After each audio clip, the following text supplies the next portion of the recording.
The day my parents gave my sister a house worth $1.8 million, they expected me to smile, congratulate her, and walk away quietly. What they didn't know was that the house wasn't theirs to give, and I had the document that could prove it. My name is Isabella, and for most of my life, my younger sister Luna had been the golden child of our family. My parents, Grayson and Evelyn, always found a reason to celebrate Luna. When she graduated, they bought her a new car. When she got engaged, they paid for the wedding.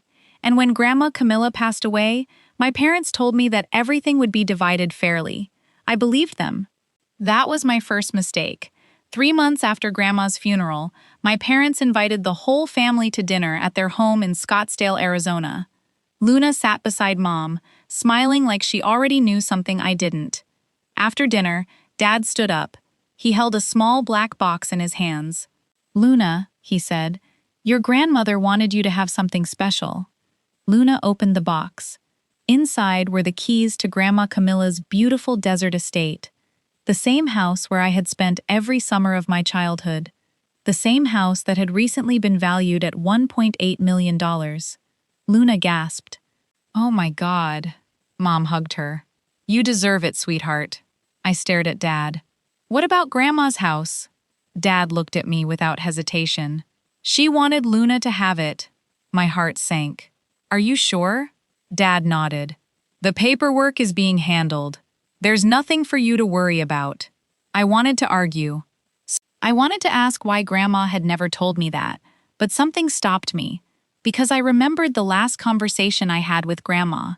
Just 2 weeks before she died, she had held my hand and whispered, "Isabella, never let anyone convince you." At the time, I thought she was talking about a family photograph. I didn't realize what she really meant. That night, while everyone celebrated Luna's new house, I went home and opened the old envelope Grandma had given me months earlier. Inside was a single folded document. I slowly unfolded it. My hands began to shake. Because at the bottom of the page was Grandma Camilla's signature, and beneath it, my name, Isabella. I looked at the document again. Then I whispered, "Dad, you have no idea what Grandma actually left me." And for the first time that night, I smiled, because my parents had just given Luna a house that they didn't legally own. The next morning, I drove straight to Michael Reed, the real estate attorney I had used once for my small business. I placed Grandma Camilla's document on his desk. He read it silently. Then he looked up at me. "Isabella, where did you get this?" "Grandma gave it to me." Michael turned the page over carefully. "This isn't just a note," he said. "This is a recorded transfer document." My stomach tightened. "So the house belongs to me?" "Based on this document, Camilla transferred the property to you before she died." I stared at him. "But my parents just gave the keys to my sister." Michael leaned back. "Giving someone keys doesn't make them the legal owner." For the first time, everything started making sense. Grandma hadn't been confused during our final conversation. She had been warning me. But there was one problem. Michael pointed to the date. "This transfer was signed 6 months before your grandmother passed away. But we need to verify whether it was properly recorded with the county. Can you check?" I already did. He opened his laptop. The document was recorded. I couldn't speak. The house was legally mine, but I didn't want to rush home and destroy my family's celebration. I wanted to understand why my parents had lied to me. That afternoon, I drove past Grandma's house. Luna's new SUV was parked in the driveway. Fresh flowers lined the entrance. She had already started decorating. Then I saw something that made my blood run cold. A large moving truck was parked outside. Luna was moving into the house. I watched from across the street as she carried boxes through Grandma's front door. Then my phone rang. It was Dad. "Isabella," he said, sounding unusually serious. "Where are you?" "Why?" "We need to talk." I stayed silent. Dad continued. "Your sister is moving into the house today. I don't want any drama." I almost laughed. "Drama?" "Yes. I know you might feel left out, but you need to accept that Grandma chose Luna." I looked at the house. Then I looked at the document sitting beside me. "Dad," I said calmly, "are you absolutely certain Grandma left that house to Luna?" There was a long silence. Then he answered, "Yes." "Okay." I hung up. Michael looked at me. You're not going to tell him? Not yet. Why? I folded the document and placed it back inside my bag. Because I want to know how far they're willing to go. That evening, Luna sent a message to the family group chat.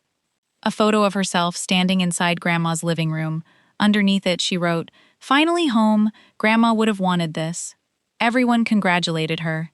I didn't respond. But then Mom sent me a private message.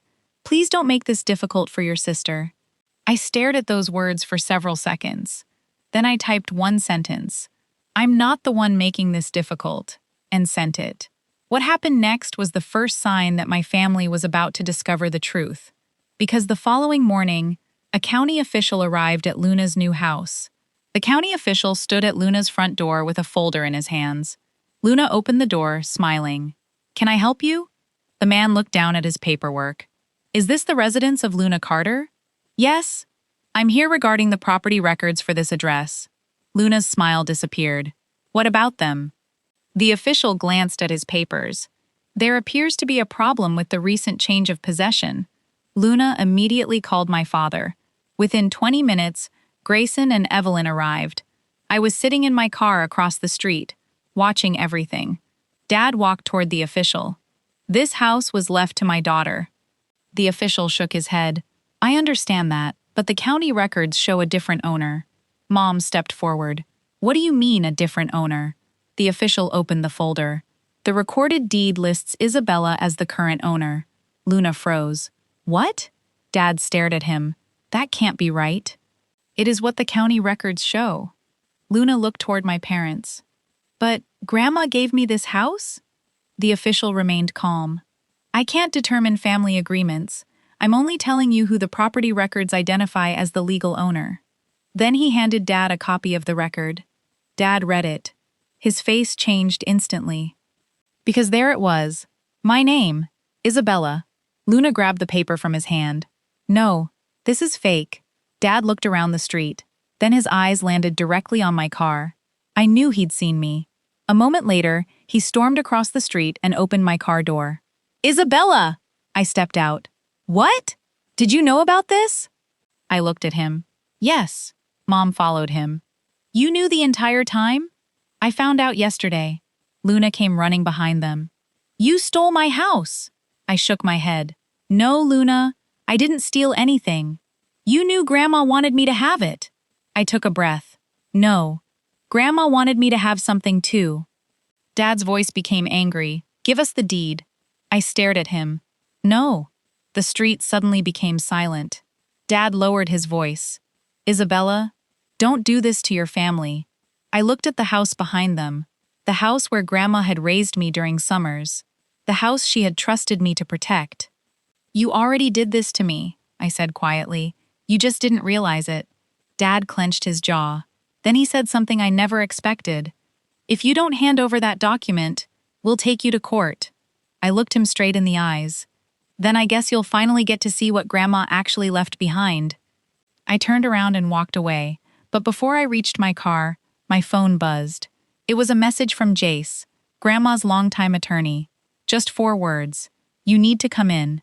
And beneath that message was a photograph of another document. A document I had never seen before. Grandma Camilla's final will. I drove straight to Jace's law office. The moment I walked in, he closed the door behind me. "Isabella," he said, "there's something you need to understand before you confront your parents." He placed Grandma Camilla's final will on the desk. I stared at it. "Is this the original?" Jace nodded. "Your grandmother signed this in front of witnesses, and she specifically instructed me not to release it until after her death." I opened the first page. Then I saw Luna's name. My heart dropped. "Luna gets the house?" Jace shook his head. "Keep reading." I turned the page. There it was. The house was mentioned again, but this time, next to it was my name. Isabella. I looked at Jace. "Why would Grandma leave me the house after transferring it to me?" "She didn't," he said. I frowned. "What do you mean?" Jace leaned forward. "The deed you received wasn't a gift made after her death. Your grandmother legally transferred the property to you months before she passed away." I slowly realized what that meant. She knew my parents might try to take it? Jace nodded. She was worried. He opened another folder. Inside were several handwritten letters. She left instructions for me. I picked up the first letter. Grandma had written my name at the top. My eyes filled with tears as I read it. She explained that she had watched how my parents treated Luna differently from me. She knew they believed Luna was entitled to everything, and she feared that after her death, they would pressure me into giving up the house. Then I reached the final paragraph. It said that if anyone challenged my ownership, Jace was instructed to reveal one final piece of evidence. I looked up. What evidence? Jace opened a small envelope. Inside was a copy of a recorded conversation. My hands trembled. Where did this come from? Your grandmother recorded it herself. I pressed play. At first, there was only silence. Then I heard my father's voice. Mom, you know Luna needs the house more than Isabella does. Then Grandma answered. That isn't your decision, Grayson, my father continued. She won't fight us. Isabella always gives in. I stopped the recording. I couldn't breathe. They hadn't misunderstood Grandma. They had planned to take the house from me. Jace looked at me. There's more. He handed me another document. This is the agreement your parents signed with Luna yesterday. I read it. They had already promised Luna that she could sell the property after receiving it. They were planning to divide the money. My own parents had been preparing to take $1.8 million from a house that legally belonged to me. I stood up. Jace, what do I do now? He smiled slightly. You do exactly what your grandmother wanted. And what was that? He pointed toward the final envelope. Let them believe they've won. I looked at the envelope. What's inside? Jace pushed it toward me. Something that will make your father regret threatening you. I opened it, and when I saw what was inside, I finally understood why Grandma had trusted me with the house. Inside the envelope was a copy of a document I had never seen before. At the top were the words, Camilla's final property instructions. I looked at Jace. What is this? He answered quietly. Your grandmother knew your parents would try to control the property after she died. I kept reading. Camilla had left one final condition.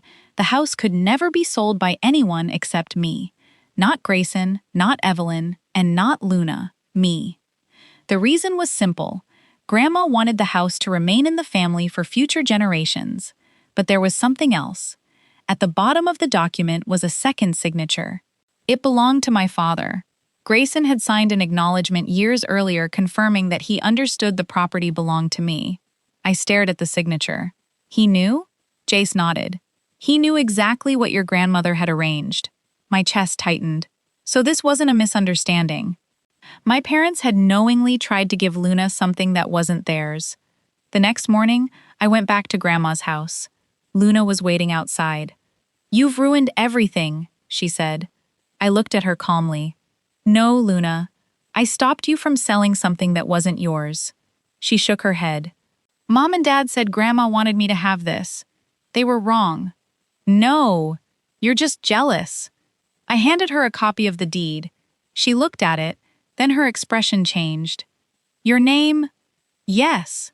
She looked toward the house. So what happens now? I took a breath. You can stay here for 30 days while you find another place. Luna stared at me. You're kicking me out? No. I looked her in the eyes. I'm giving you the same choice you never gave me. She didn't understand. What choice? To leave with dignity. A few minutes later, Grayson and Evelyn arrived. Dad was furious. You think you've won? I looked at him. No, Dad. I held up the document he had signed years earlier. I think Grandma already won. He saw his signature. His face went completely pale. Mom covered her mouth. Jace stepped forward. If this goes to court, the deed, the will, the recorded documents, and Mr. Grayson's signed acknowledgement will all be presented. Dad said nothing. For the first time in my life, he had no argument. I turned toward the house. I remembered Grandma's final words. Never let anyone convince you that what I left you doesn't belong to you. Now I finally understood. She hadn't just left me a house.